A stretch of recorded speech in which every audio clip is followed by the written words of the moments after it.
So I was able to have a tour of this school bus people live in, aka a skoolie. They literally converted this into a tiny home, and I think it's gorgeous. I never would have imagined that a school bus can look like this. They even have plants inside, which I think was so cute. They have this dining table here that I could even imagine having my laptop and working on, and they had a full kitchen, coffee maker, stove, sink, everything. And I happened to peep at their wedding photos, and I'm a wedding photographer and I approve.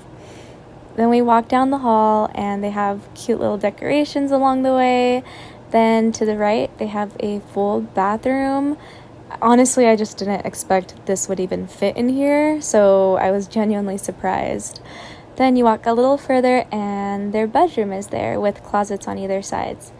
So yeah, I think it's adorable, and this is the outside.